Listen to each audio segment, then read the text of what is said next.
और चलिए अब बात कर लेते हैं हिमाचल प्रदेश की। हिमाचल प्रदेश में सियासत रोज नई करवट ले रही है। बगावत के बाद गुरुवार को कांग्रेस पर्यवेक्षकों की प्रेस कॉन्फ्रेंस हुई तो लगभग सब कुछ कंट्रोल में दिखाई दिया। प्रेस कॉन्फ्रेंस में प्रतिभा सिंह भी पहुंची थी, लेकिन उसके बाद विक्रमादित्य सिंह बागियों से मिलने चंडीगढ़ चले गए। अब एक और बड़ी खबर आ रही है, आपको बता दें। देखिए, सुलह समझौते के बाद भी खत्म नहीं हो रही है नाराजगी। विक्रमादित्य की नाराजगी खत्म नहीं हो रही है। विक्रमादित्य सिंह ने अपनी फेसबुक प्रोफाइल में बदलाव किया है। फेसबुक प्रोफाइल से पीडब्ल्यूडी मिनिस्टर और कांग्रेस लीडर को डिलीट किया जा चुका है। फिलहाल दिल्ली में विक्रमादित्य सिंह है और बताया जा रहा है कि आज वो केंद्रीय मंत्री नितिन गडकरी से मुलाकात कर सकते हैं। विक्रमादित्य की तरफ से अपनी फेसबुक प्रोफाइल में हुए बदलाव के बाद अब सवाल यही है कि हिमाचल में आगे क्या होने वाला है। सूत्रों का दावा है कि विक्रमादित्य सिंह का गुट बागियों पर हुई कार्रवाई से बेहद नाराज है।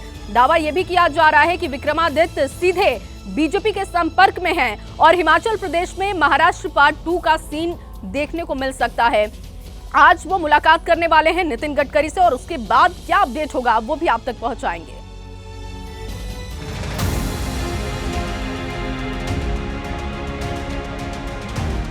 शिमला में कैबिनेट मीटिंग, बागियों से मुलाकात, फेसबुक प्रोफाइल से कांग्रेस गायब। 48 घंटे में ये तस्वीरें हिमाचल प्रदेश की सियासत में पल पल बदलते समीकरण की कहानी कहती। कांग्रेस पर्यवेक्षकों के मान मनव्वल के बाद गुरुवार शाम को ऐसा लगा था कि हिमाचल प्रदेश में सब कुछ पटरी पर लौट आया है। नाराजगी जताने वाले विक्रमादित्य कैबिनेट की बैठक में शामिल हुए थे और प्रतिभा सिंह ने खुद कहा था कि अब लोकसभा चुनाव की तैयारी में जुटना है। बहुत दुख है और खेद है इस बात का कि हम राज्यसभा की सीट को नहीं जिता पाए। अब अगली चुनौती हमारे पास लोकसभा के चुनाव है, उसमें हमें सब एकजुट होकर पार्टी के कार्यकर्ताओं को उनका मनोबल बढ़ाकर हमने इन सीटों को जीतना है। हमें बहुत मेहनत करने की जरूरत है, जो हम करेंगे और अंततः इन चारों सीटों में विजय हासिल करेंगे। लेकिन चंद घंटे बाद ही तस्वीर बदल गई। पता चला विक्रमादित्य बागियों से मिलने उनके होटल पहुंच गए। सवाल यह है कि आखिर विक्रमादित्य के मन में क्या है। हिमाचल प्रदेश में बगावत की आग अभी पूरी तरह बुझी नहीं है। कैबिनेट की बैठक में शामिल विक्रमादित्य क्यों अचानक चंडीगढ़ चले गए और क्यों विक्रमादित्य ने बागियों से मुलाकात की? विक्रमादित्य जी ने कल मुझसे बात की थी और सुबह 7 बजे मेरे से उनसे बात हुई, दोपहर में भी बात हुई। उन्होंने कहा कि मैं इन बागी नेताओं से मिल रहा हूं और इन नेताओं के कुछ के फ़ोन आए होंगे और ये वापसी करना चाहते हैं। मैंने बोला आप इनसे बात कर लीजिए और मैंने बोला हाई कमांड से भी आप बात कर लीजिए। मुझे बिल्कुल भी इसके बारे में ना आइडिया है। आप सभी जानते हैं कि कल रात तक तो वो यहाँ था। अब क्या आगे उसने निर्णय किया, कहाँ गया है, मुझे उसका कोई अनुमान नहीं है। तो आई कैन नॉट से कि उसकी बात हुई या नहीं हुई। सीएम सुक्खू बेशक ये दावा कर रहे हैं कि विक्रमादित्य का बागियों से मिलना उनकी जानकारी में है, लेकिन उसके बाद जो हुआ वो यकीनन सुक्खू को परेशान करने वाला है। बागियों से मिलकर लौटने के चंद घंटे बाद ही विक्रमादित्य ने अपनी फेसबुक प्रोफाइल में कुछ बदलाव किए। विक्रमादित्य ने अपनी प्रोफाइल से पीडब्ल्यूडी मिनिस्टर और कांग्रेस लीडर वाली अपनी पहचान को हटा दिया। अब फेसबुक पर विक्रमादित्य की पहचान सिर्फ हिमाचल का सेवक के तौर पर है। आखिर इस बदलाव से विक्रमादित्य क्या संदेश देना चाहते हैं, ये समझने के लिए चंद घंटे पहले ही उनकी मां और हिमाचल प्रदेश कांग्रेस की अध्यक्ष प्रतिभा सिंह का बयान भी सुनना होगा। स्पीकर साहब ने ये जो फैसला दिया उससे वो लोग भी आहत हुए होंगे, क्योंकि वो सभी कांग्रेस लोग थे और वो अपनी हक की लड़ाई लड़ रहे थे। उनकी भी कुछ ना कुछ डिमांड्स थी। राजनीतिक जीवन में जो पार्टी को धोखा देते हैं और जिस पार्टी के चुनाव चिन्ह पर होते हैं वो काले नाग और काले सांप कहलाते हैं।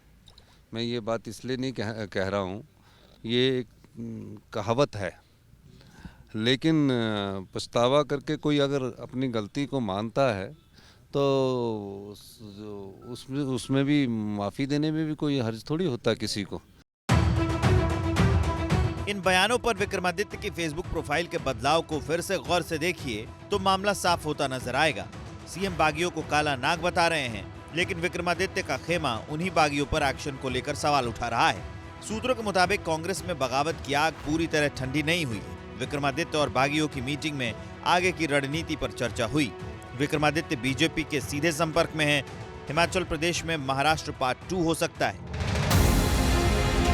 हिमाचल में कांग्रेस के बागियों को बीजेपी का पूरा समर्थन है। हालांकि बीजेपी अभी खुलकर सामने आने से पहले ये देख लेना चाहती है कि विक्रमादित्य के खेमे में कितने विधायक हैं और क्या ये संख्या इतनी है कि सरकार गिराई और बनाई जा सके।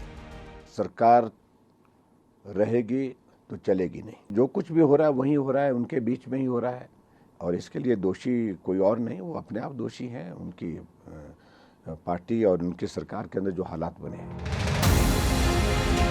फिलहाल कांग्रेस में भी डैमेज कंट्रोल का काम तेज हो गया है। डैमेज कंट्रोल की कोशिश के तहत विक्रमादित्य के करीबी एमएलए नंदलाल को हिमाचल प्रदेश फाइनेंस कमीशन का चेयरमैन बनाया गया है। सीएम सुक्खू ने आज सुबह 11 बजे कैबिनेट की मीटिंग भी बुलाई है। हिमाचल की संस्कृति में कभी नहीं सुना है। हिमाचल में तो जो बात है वो है, जो आपस में मतभेद थे थोड़े मोटे, वो हमने प्रयास किया, दूर हो गए, आपस में उनकी बात आई है और अब जो है मजबूती से लोकसभा का चुनाव लड़ेंगे। एक बात मैं निश्चित तौर पर दावे के साथ कह सकता हूं कि कांग्रेस की सरकार को कोई खतरा नहीं है। फिलहाल कागज पर सुक्खू सरकार सेफ है, लेकिन जमीन पर जो कुछ चल रहा है उससे साफ है कि हिमाचल में खेल अभी खत्म नहीं हुआ है। यहाँ अंदर खाने बहुत कुछ ऐसा चल रहा है जिसका नतीजा जल्द दिख सकता है।